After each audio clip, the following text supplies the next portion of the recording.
I think realistically, one should expect the volatility to persist in the near term.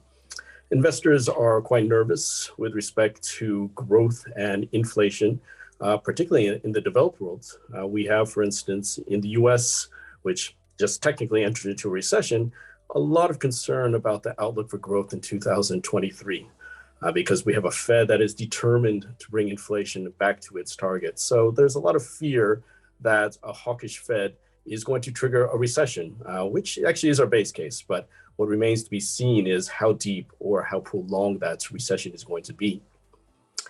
Closer to home here in Europe, the big fear, of course, is the cutting off of gas supply from Russia, which all experts would tend to believe that that would push Europe into recession as well.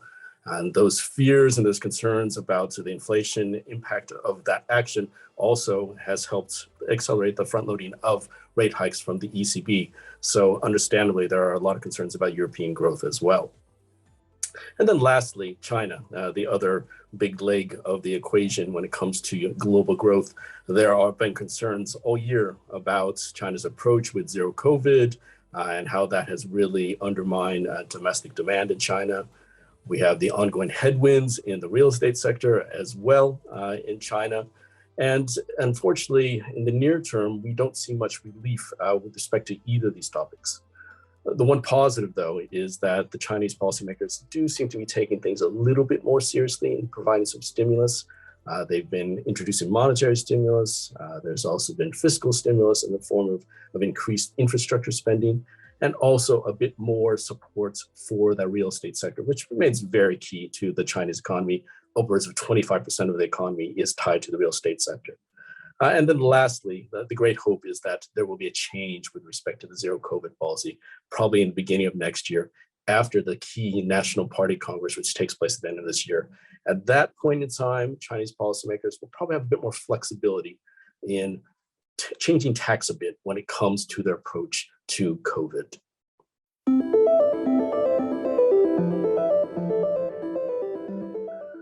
It's been a pretty painful process for the past few months in fixed income investments, and emerging market debt has definitely not been spared.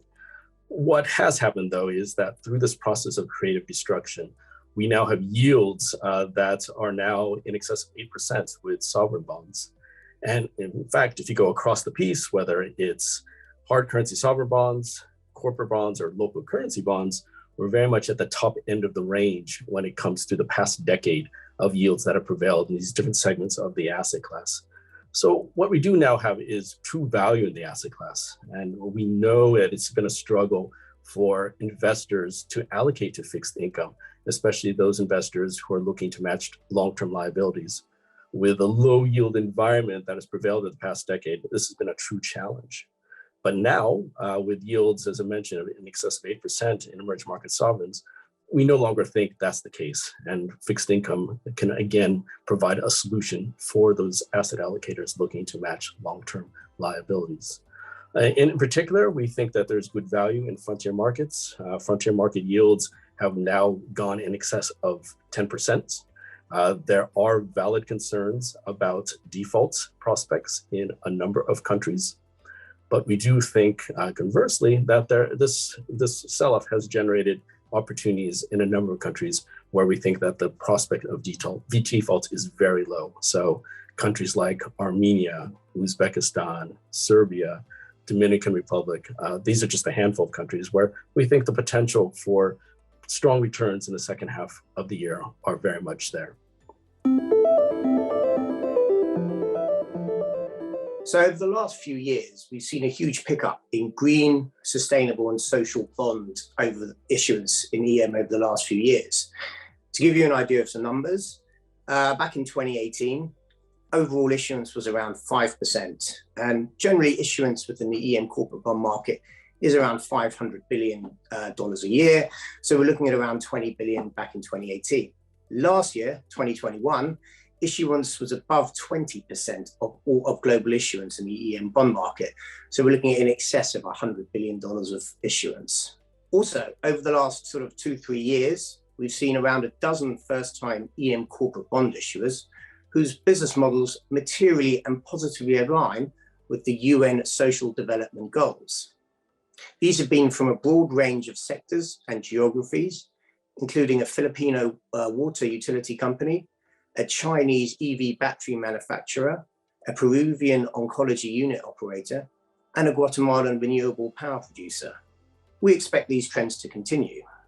We've definitely seen improvements in EM companies integrate sustainability, including both environmental and social KPIs and targets for senior management. Coming from a low base in terms of science-based carbon reduction targets, which are aligned with the 1.5-degree Paris Agreement. We've also seen improvements in some of the quasi-owned government entities where they've tended to have lagged in improving their ESG credentials. One of the concerns for investors has been a greenium. Now, this is valuations on bonds. So if a company issues a bond with green credentials, sometimes it prices significantly lower than a conventional non-ESG focused bond. However, remains very modest within EM compared to other fixed income markets. So we believe investing in companies that are leading in terms of sustainability can be potential long-term alpha generators.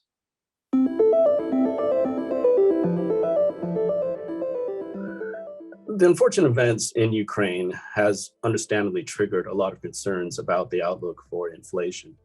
We saw a particular spike in inflation in food and energy, given how important Russia and Ukraine are when it comes to exporters in these markets. Thankfully, some of that price spike has now come out. And so really, we saw a peak in May, and since then we have seen disinflation in both of these markets.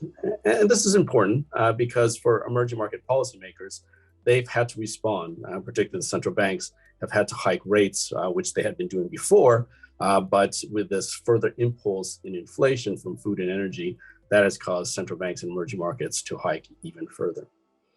So should this disinflation process continue, we are confident that we should see a peak in inflation in emerging market countries later on this year. And in fact, we may very well have seen the peak in a few countries. So what this means is that we could reach a point sometime probably towards the end of this year and beginning of next year where we could see some of these emerging market central banks starting to think about taking away some of the rate hikes that they introduced before. They may have, in the end, overhiked in response to these inflationary concerns. So as a result, we do think that there are going to be some interesting opportunities arising in local currency markets towards the back end of this year and also at the start of next year.